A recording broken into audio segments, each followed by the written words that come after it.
मोहतरम नाज़रीन, हमारे चैनल से जुड़ने के लिए मोहम्मदिया एजेंसी को सब्सक्राइब। दुनिया बताना चाहता है कि अगर कोई बेटी की आबरू पर आंख उठाएगा तो वहाँ पर जात नहीं देखी जाएगी, वहाँ पर बेटी को बेटी समझ के बचाया जाए। हम अपने बादशाह का नाम कैसे लेते सुने और इसे सबक समझ के सुने, याद करके लेके जाएं। औरंगजेब आलमगीर जिसे कहते ना कि वो कट्टर था, उसने गर्दनें काट करके लोगों को मुसलमान बनाया। खुदा की कसम अगर तलवार के जरिए मुसलमान बनाना होता तो भारत में कोई गैर मुस्लिम नजर नहीं आता। हमारा इतिहास पढ़िए,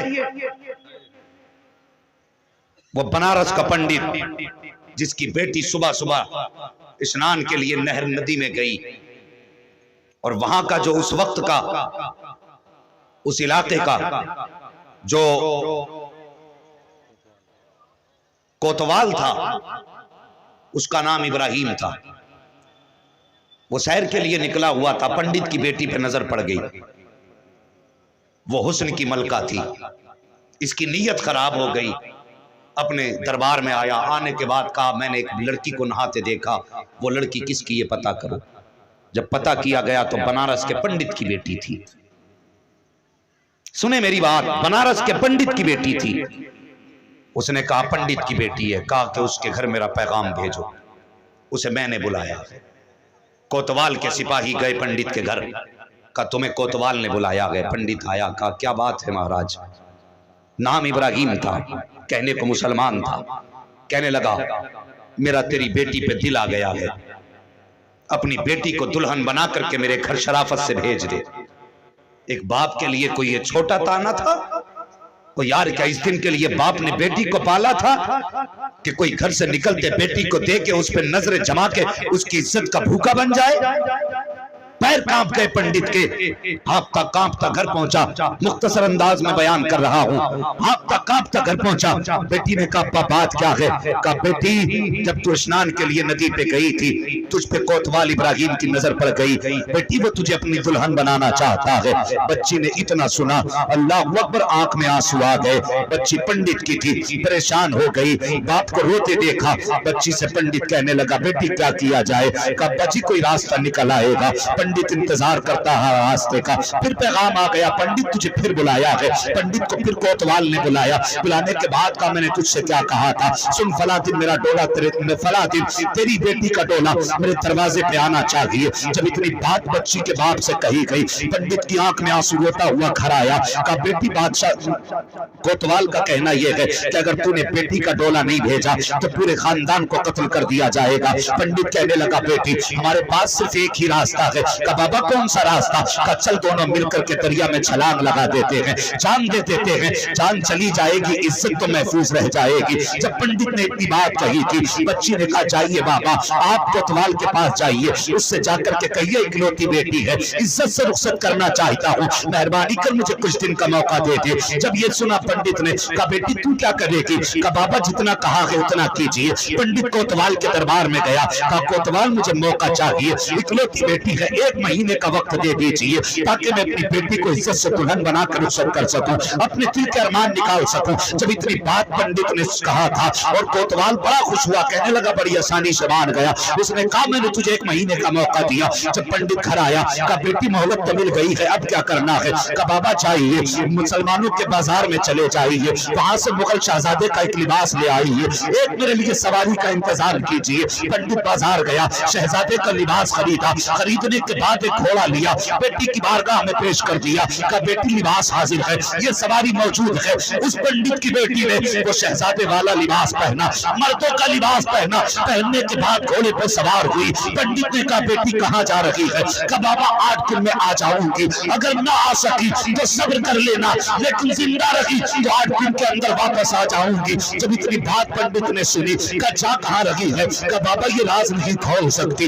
अब सुन प्यारे, इस पंडित की बेटी ने मुगलों वाला लिबास शहजादे का इसलिए पहना था कि हर जुमे के दिन औरंगजेब आलमगीर दिल्ली की जामा मस्जिद पर दरवाजे पर खड़े होने वाले फरियादों की फरियाद सुना करते थे, जरूरतमंदों की जरूरत सुना करते थे। इसने भी सुना था कि मुसलमानों का बादशाह औरंगजेब आलमगीर जुमे के दिन जरूरतमंदों की जरूरतें सुनता है, उनकी हाजतें पूरी करता है। ये सोच करके इसने बनारस से दिल्ली का सफर शुरू किया है और सफर करके जब दिल्ली में पहुंची थी, जुमे का दिन था, जरूरतमंदों की भीड़ लगी थी मस्जिद की पैरियों के आगे, ये भी जाके गर्दन झुका के खड़ी हो गई। उधर से औरंगजेब आलमगीर बाहर निकले, कोई कहता था मुझे पैसे की जरूरत है, क्या इसकी जरूरत लिखी जाए, कोई कहता था बेटी का निकाह करना है, आप कहते इसकी भी जरूरत लिखी जाए, कोई कहता मुझे फलां ने सताया है, आप कहते इसकी भी जरूरत लिखी जाए। उसके बाद नतीजा ये हुआ कि आप पूछते पूछते उस जगह तक पहुंच गए जहां पे पंडित की बेटी खड़ी थी, जहां पंडित की बेटी खड़ी थी। पंडित की बेटी ने हाथ में कागज लिया हुआ था, उसमें कुछ लिखा हुआ था। अब सुनना प्यारे, उस कागज में लिखा हुआ था, हजरत औरंगजेब आलमगीर ने बच्ची के सर पे निगाह, चेहरे पे निगाह डाली, कहा तुम कैसे आए हो? तो बच्ची ने खत आगे बढ़ाया। ये औरंगजेब आलमगीर की तारीख लगी है। जैसी बच्ची ने खत हाथ में आगे बढ़ाया है, औरंगजेब आलमगीर चाहते तो अपने हाथ से यूं ही कागज पकड़ लेते, लेकिन उनकी हया कैसी थी, तुम्हारी बेटियों की आबरू कैसे बचाई है, जरा तारीख के आईने में इसको भी सुन लिया जाए। औरंगजेब आलमगीर ने एक हाथ से अपनी चादर का कोना पकड़ा है, उस हाथ से आपने यूं उसका खत पकड़ा और पकड़ने के बाद कहा बेटी तुम मुझसे आके महल में मिलो। ये कह के आप आगे बढ़ गए हैं और उसके बाद शाम का वक्त आया। ये बच्ची बादशाह के दरबार में गई, का बता तो सही बेटी ऐसी कौन सी मुसीबत आ गई है कि एक बेटी को बेटे का लिबास पहन के आना पड़ा है।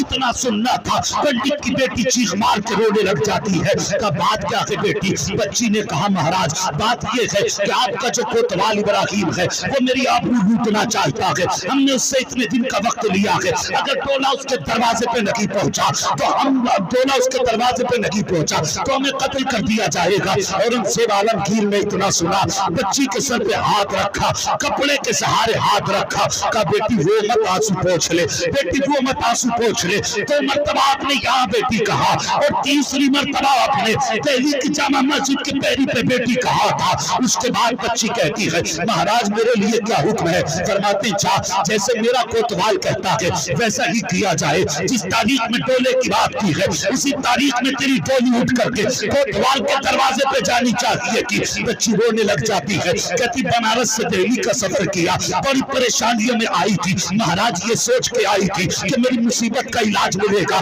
लेकिन आपने तो ये कह दिया है जैसा मेरा कोतवाल कहता है वैसा ही किया जाए। बच्ची ने जब इतना सुना है बच्ची रोती हुई वापस आती है, आंसू साफ किए हैं, घोड़े पे बैठी बनारस आ जाती है। का बेटी बता तो सही कहाँ गई थी? बच्ची कहती बाबा मैं मुसलमानों के बादशाह औरंगजेब आलमगीर के पास गई थी। का हुआ क्या? का बाबा क्या कहूँ, उसने ये कहा है कि जैसा मेरा कोतवाल कहता है वैसा ही किया जाए। इतना सुनना था, पंडित रोने लग जाता है, कहता बेटी अब कोई हमारी इज्जत का रखवाला नहीं है, आखिरी सहारा था, अब वो भी उससे भी उम्मीद खत्म हो चुकी है। जब इतनी बात पंडित ने कही है, बेटी कहती अब्बा जी मैं वही कहूंगी जो औरंगजेब ने कहा है, मैं वही करूंगी जो औरंगजेब ने कहा है। का बेटी कहना क्या चाहती है? का अब्बा दुल्हन वाला जोड़ा खरीद के लाओ, डोले का इंतजाम करो। का बेटी अपने हाथ से अपनी इज्जत को आग लगा रही है, कहती अब्बा जी एक बात बताऊं। कहा क्या?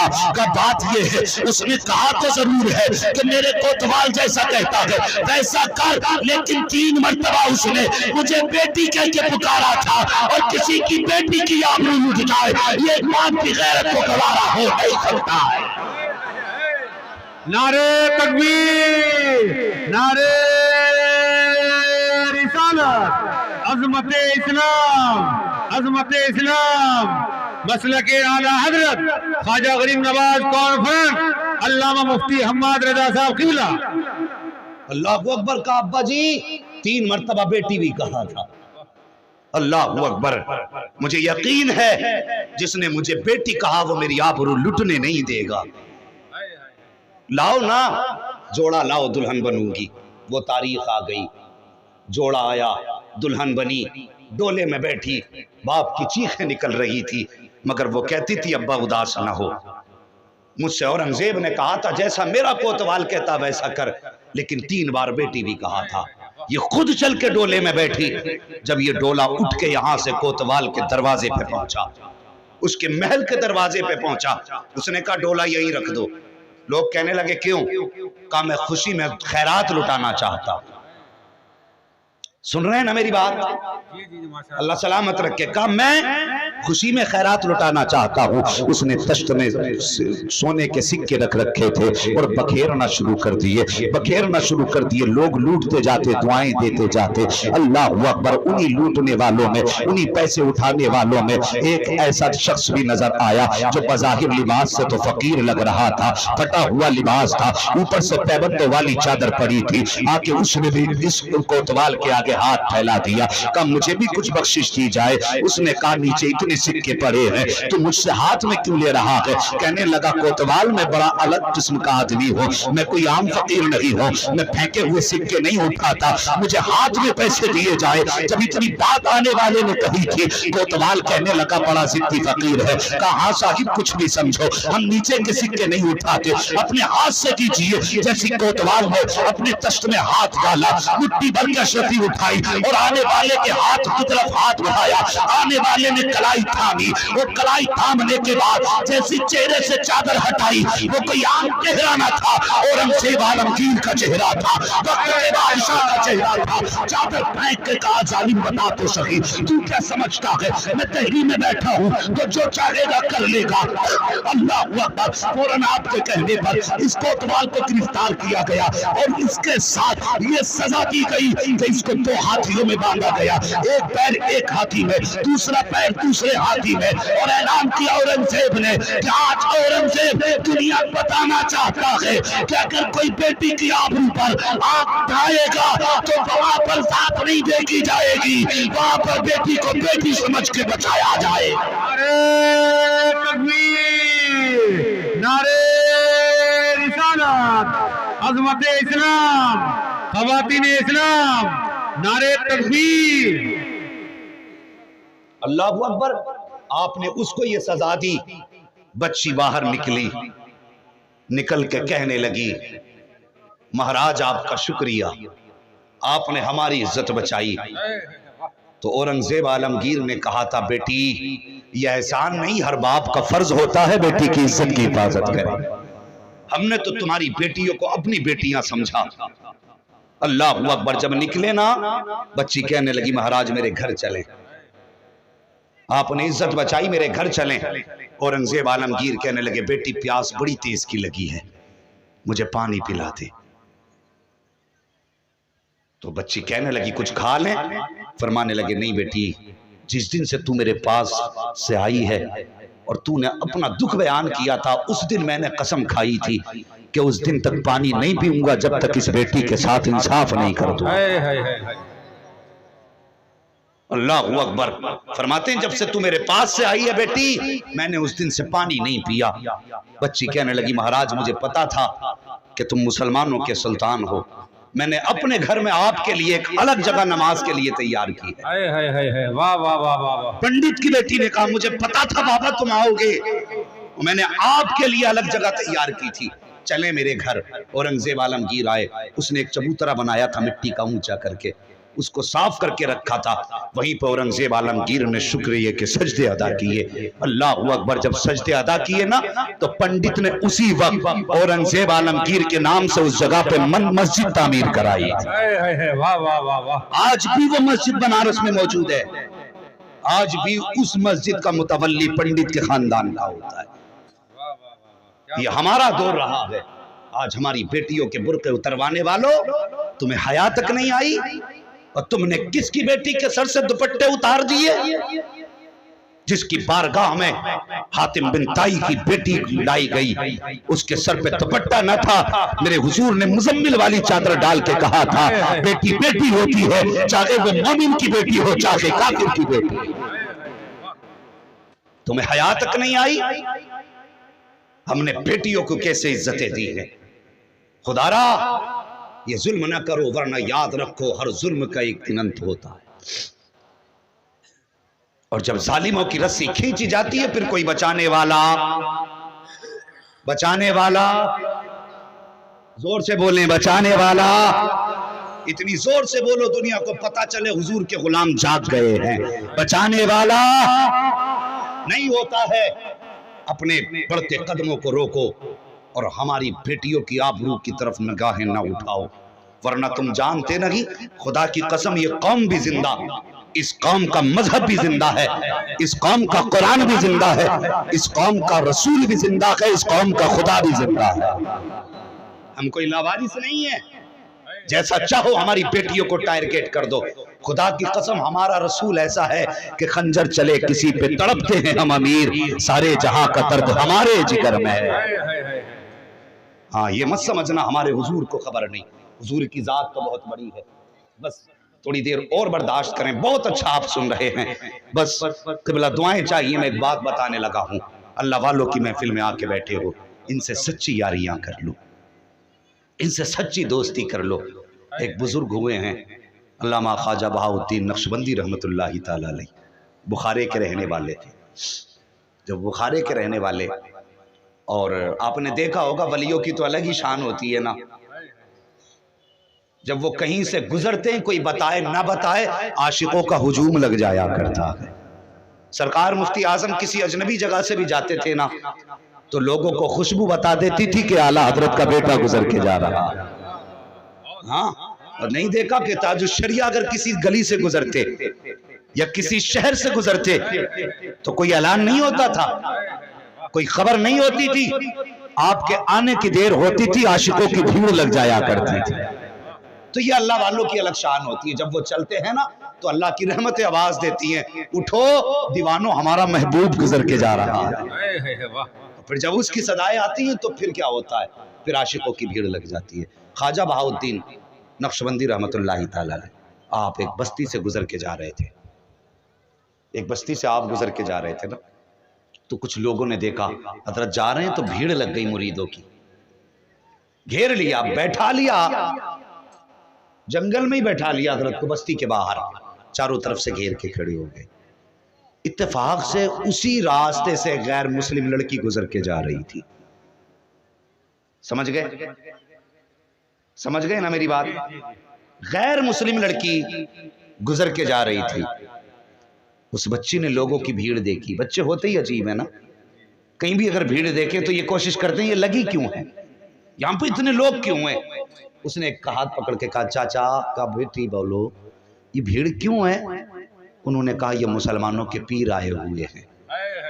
वाह वाह वाह, मुसलमानों के पीर आए हुए हैं, जोर से मुसलमानों के पीर आए हुए हैं। बच्ची कहने लगी, बेटे बाबा जी ये पीर होते कौन है? कहने लगी, बेटे हम तुम्हें कैसे बताएं पीर कौन होते हैं, जाओ वो वहां बैठे हैं उन्हीं से जाके पूछ ले। क्या बात है। बच्ची लोगों को हटाते हुए ख्वाजा बहाउद्दीन नक्शबंदी की बारगाह में पहुंच गई। देख के कहने लगी, बाबा जी आप पीर हो? फरमाने मुस्कुरा के फरमाने लगे, जी। बच्ची कहने लगी, बाबा बताओगे पीर कौन होते? तो अब हर सुन्नी बोलेगा सुभान अल्लाह। ख्वाजा बहाउद्दीन का जवाब सुने। बच्ची ने कहा, बाबा ये पीर कौन होते हैं? तो ख्वाजा बहाउद्दीन बुखारी रहमतुल्लाहि ताला अलैह कहते हैं, बेटी पीर वो होते हैं जो मुसीबत की घड़ी में काम आया करते। पीर वो होते हैं जो मुसीबत की घड़ी में काम आया करते हैं। बच्ची ने कुछ देर सोचा, सोच के कहने लगी, किसकी मुसीबत में? कहने लगे, मुरीदों की मुसीबत में। तो बच्ची कहने लगी, बाबा फिर मुझे भी मुरीद कर लो, मुसीबत तो किसी को भी आ सकती है ना। मुस्कुरा के कहने लगे, बेटी मुरीद वही होता है जो हमारे मजहब का होता है। बच्ची ने कहा, आपके मजहब के लिए क्या करना पड़ेगा? कहने लगे, मेरे हुजूर का कलमा पढ़ना पड़ेगा। अल्लाह अकबर। ये अल्लाह वालों की मीठी बातें थी, जिनके लहजे से लोग मुसलमान हो जाया करते थे, जिनकी बातों से लोग कलमा पढ़ लिया करते थे। बच्ची कहने लगी, बाबा फिर मुसीबत तो किसी को भी आ सकती है ना, फिर मुझे भी मुसलमान करके मुरीद बना ले। आपने कलमा पढ़ाया, बच्ची को मुरीद किया। बच्ची जाने लगी, कहने लगी, बाबा वादा तो सच्चा है ना तेरा, मुसीबत के वक्त काम तो आओगे ना? बच्ची ने कहा, बेटी, बाबा ने कहा, बेटी पुकार लेना, जब मुसीबत का वक्त आएगा तेरा पीर तेरे काम आ जाएगा। बोल दो जरा सुभान अल्लाह। तेरा पीर तेरे काम आ जाएगा। जब बच्ची ने इतना सुना चल पड़ी। अल्लाह अकबर, बच्ची समझदार थी, यहां से गई जैसी पीर की बैगत की और उस पर सिलसिले का फैज जारी हुआ, सिलसिले नक्शबंद का फैज जारी हुआ। बच्ची की नौकरी बादशाह के दरबार में लगी और उसके अच्छे अखलाक की वजह से, बुजुर्गों के फैज की वजह से उसने इतनी तेजी से तरक्की की। जितनी खादमाएं बादशाह के दरबार में थी वो सबसे अफजल हो गई। जब सबसे अच्छी हो गई, बादशाह ने उन्हें सबके ऊपर निगरान मुकर्रर कर दिया। तो जितनी पहली पुरानी औरतें थी इनको हसद बड़ी जल्दी हो जाया करता है। कहने लगी अच्छा, हम इतने दिन से काम कर रहे हैं और ये 4 दिन से आई है बच्ची, ये हमारे सरों के ऊपर मुकर्रर कर दी गई। उन्होंने प्लानिंग की कि किसी तरीके से इस बच्ची को यहां से निकाला जाए। अल्लाह अकबर। फिर क्या किया, बादशाह के दरबार का हार चुराया, हार की चोरी बच्ची के ऊपर लगा दी। जब बच्ची पे हार का इल्जाम लगा, बादशाह ने बच्ची को तलब किया, कहा तुझ पर यह इल्जाम है, तूने मेरा हार चुराया है, तेरे पास कोई गवाह है? बच्ची कहने लगी मेरे पास तो कोई गवाह नहीं, मेरी सफाई का कोई गवाह नहीं। कहा चोरी के गवाह कौन है? जिन औरतों की प्लानिंग थी उसको निकलवाने की, वो खड़ी हो गई, मेरे सामने चुराया है, मेरे सामने चुराया है। अल्लाह अकबर। बच्ची की तरफ बादशाह ने देखा, कहा है कोई सबूत तेरे पास सफाई का? बच्ची की आंख में आंसू आ गए। अब वो सफाई में किसे पेश करे, मगर वो परेशान नहीं थी, आंख में आंसू जरूर थे। बादशाह ने कहा उठा के इसे कैद में डाल दो और 8 दिन के बाद इसे सजाए मौत दे दी जाए। अल्लाह अकबर। बच्ची को उठाया गया, कैद के अंदर डाल दिया गया। एक दिन गुजरा रोते रोते, दूसरा दिन गुजरा रोते रोते, तीसरा दिन गुजरा रोते रोते। बच्ची को याद आया कि अरे एक दिन बाबा मिले थे जिन्होंने कलमा पढ़ाया था और ये कहा था पीर वो होता है जो मुसीबत के वक्त काम आया करता है। बच्ची रो के कहती है बुखारे वाले बाबा, तूने कहा था मुसीबत में काम आऊंगा, आज देख मैं मौत के करीब जा रही हूँ, बता तो सही तू कब आएगा? जब तीसरा दिन भी गुजर गया, चौथा दिन भी गुजर गया, लेकिन कोई नहीं आया। 8 दिन गुजर गए। अल मुख्तसर के वो वक्त भी आया जब बच्ची को किले के ऊपर ले जा करके दीवार से नीचे धक्का देना था। आते फौजी बच्ची को पकड़ा, लेकर के चलने लगे। बच्ची मुड़ मुड़ के किसी का रास्ता देख रही थी। सिपाहियों ने कहा बता तो सही किसकी राहें तक रही है, किसका रास्ता देख रही है? 8 दिन हो गए, कोई तुझसे मिलने तक नहीं आया, तू किसको देख रही है? बच्ची ने रो के कहा था कोई तो मेरा भी है जिसकी मैं राहें तक रही हूँ, कोई तो मेरा भी है जो मुझसे वादा करके गया था। अल्लाह अकबर। बच्ची ने पैरी चलना शुरू की है, चलती जाती होती जाती, रुख बुखारा की तरफ करती, कहती जाती बुखारे वाले बाबा कहीं देर ना हो जाए, कहीं देर ना हो जाए, कहीं देर ना हो जाए। ये कहते कहते बच्ची दीवार तक पहुंच गई। जब दीवार तक बच्ची पहुंची है, उन फौजियों ने कहा था, सिपाहियों ने कहा था बच्ची अब तू मौत के करीब है, बादशाह का फरमान ये है कि मौत के वक्त आखिरी ख्वाहिश पूछी जाए। बच्ची से कहा बता तो सही तेरी कोई आखिरी ख्वाहिश हो तो बचा। बच्ची ने कहा हाँ मेरी एक ख्वाहिश है। कहा कौन सी ख्वाहिश? का ये जो हाथ बांधे हैं खोल दिए जाएं। कहा क्या करेगी? कहा किसी को हाथ उठा के अलविदा कहना है। जब इतनी बात बच्ची ने कही है, सिपाहियों ने बादशाह की इजाजत तलब की। बादशाह की इजाजत के बाद बच्ची के हाथ खोले गए हैं और उसके बाद बच्ची ने दीवार पे खड़े खड़े रुख किया के बुखारा की जानिब और आवाज देके कहती है बुखारे वाले बाबा तुझे अपना वादा याद है कि नहीं? लेकिन मुझे अपना वादा याद है। तूने कहा था पीर वो होता है जो मुसीबत के वक्त काम आता है। मैंने तेरी जबान की खातिर कलमा पढ़ा था, मैंने तेरे वादे की खातिर तेरे दामन को थामा था। बता तो सही तेरा वादा सच्चा रहा या मेरा वादा सच्चा रहा? उसके बाद बच्ची ने कहा था तेरी नीयत तू जाने, मेरी नीयत तो ये कि मैं वादा निभा के जा रही हूँ। हाथ उठा के कहा खुदा हाफिज। फिर उसके बाद बच्ची के हाथ बांधे गए और जब बच्ची को धक्का दिया गया, बच्ची की जबान से चीख निकली आ बुखारे वाले बाबा अब कब आएगा? इतना कहना था, बच्ची की आंख दहशत से बंद हुई। उसने आज जमीन ऊपर से नीचे का सफर तय किया। बच्ची कहती है जब ऊपर से चली थी तो आंख बंद हो गई थी, जब आंख खुली थी तो जमीन पे नहीं थी बल्कि किसी आने वाले ने अपने हाथों में संभाल रखा। तकबीर, नारे रिसालत, फज़ाइले औलिया किराम, फज़ाइले औलिया किराम, करामाते औलिया हजरत अल्लामा मुफ्ती हम्माद रज़ा साहब क़िबला। अल्लाहु अकबर। आंख खोली तो देखा कोई और नहीं, बुखारे वाला बाबा मुस्कुरा रहा है। बच्ची ने रो के कहा बाबा तुम कब आए? तो उन्होंने कहा था चूं अज चवारा आमदी मन अज बुखारा आमदम। हाँ, चूं अज चवारा आमदी मन अज बुखारा आमदम। आपने फरमाया बेटी जब तू महल की ऊपर वाली दीवार से नीचे की तरफ चली थी तब मैं बुखारा से चला था, तब मैं बुखारा से चला था। कहने लगी बाबा इतनी जल्दी आ गए? मुस्कुरा के कहने लगे बेटी अभी आने में देर लग गई, कयामत में आवाज देना तेरी पहली सदा पे हाजिर हो जाऊंगा। पीर तो पीर होता है, पीर तो पीर होता, यूं तो नहीं बिक जाता ना कोई किसी के हाथ में, बहुत सोच समझ के हाथ में हाथ दिया जाता है। हाँ, बहुत सोच समझ के हाथ में हाथ दिया जाता है। अल्लाह सलामत रखे इस आशिकों के मजमे को, अल्लाह तुम्हारी नस्लों को आबाद रखे। नसीब की बात है जो गरीब नवाज की महफिल सजा के बैठे। हाँ, ये नसीब की बात है कि उनसे निस्बत कायम कर रखी है। मेरे गरीब नवाज अताए रसूल हैं, हुजूर का तोहफा है हिंदुस्तान के लिए गरीब नवाज। हाँ, ये हमारा नसीब नहीं कि हमारे कलमा पढ़ाने के लिए मुस्तफा ने स्पेशल गरीब नवाज को भेजा और अपने बेटे को भेजा। अल्लाह अकबर। और कैसे भेजा? ख्वाजा गरीब नवाज, ख्वाजा उस्मान हारूनी या हरवनी जो भी आप कह लें, आपके साथ अपने पीर और मुर्शिद के साथ एक बार मक्का शरीफ गए, काबे का तवाफ किया, आवाज आई अब्दुल कादिर हमने तुझे, आवाज आई मोइनुद्दीन हमने तुझे कबूल कर लिया है।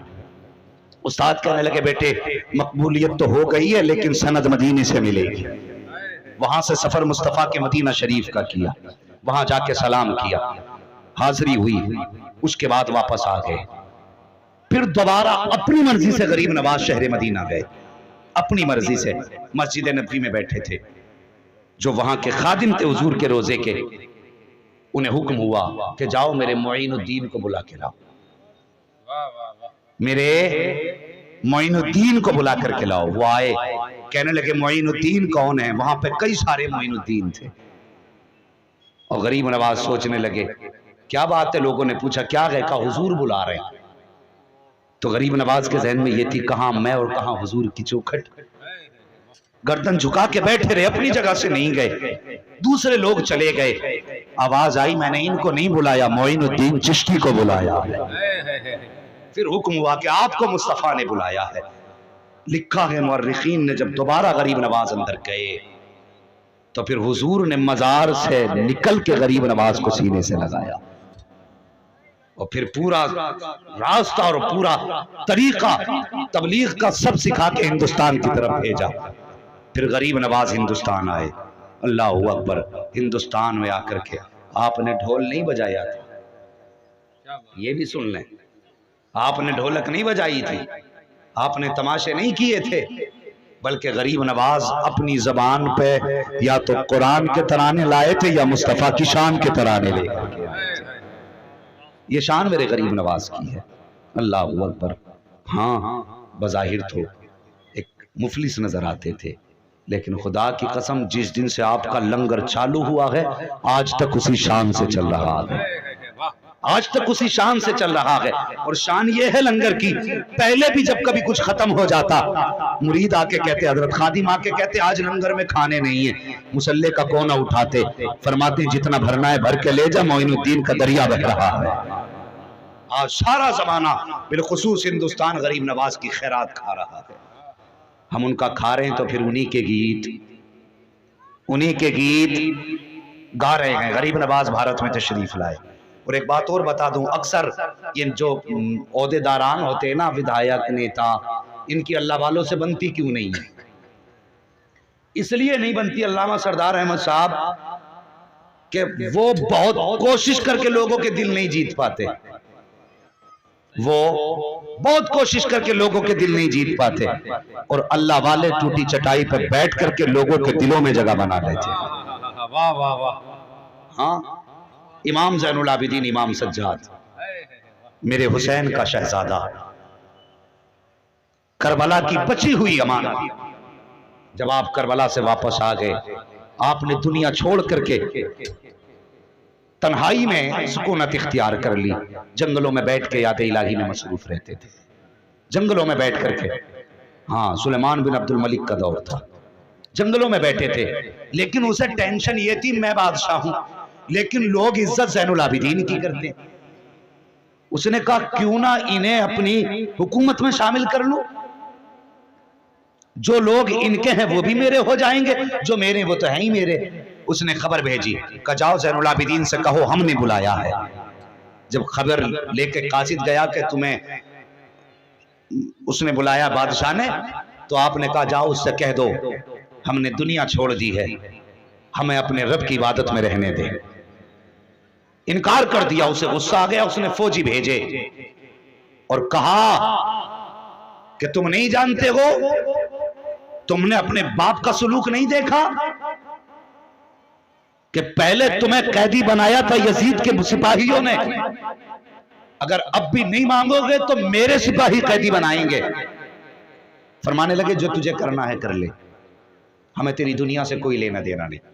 आपको फिर कैद किया गया, हाथों में हथकड़ी डाल करके फिर बादशाह के दरबार में पेश किया गया। बादशाह कहने लगा देख ली अपनी औकात, सुने उसके जुमले, का तुमने देख ली अपनी औकात, मैंने कहा था मैं तुम्हें कैद करके उठवा लूंगा। फरमाने लगे जा हमारे मुंह न लग। बड़ी सादगी से फरमाया हमारे मुंह न लग, तू हमें जानता नहीं है। उसने कहा क्या कर लोगे, क्या कर लोगे, जैसे इतना कहा ना क्या कर लोगे, इमाम ज़ैनुल आबिदीन को जलाल आ गया। आपने यूं हथकड़ियों की तरफ देखा, वो टूट के पानी की तरह जमीन पे बहने लग गए। कांप गया बादशाह, कहने लगा ये क्या है। फरमाने लगे सुन, जब नेज़े पे सर चढ़े थे तब भी हम इख्तियार में थे, आज जो कैदी बने हैं तब भी इख्तियार में है। फर्क ये है जो भी करते हैं अपनी मर्जी से नहीं, पैदा करने वाले खुदा की मर्जी से किया करते हैं।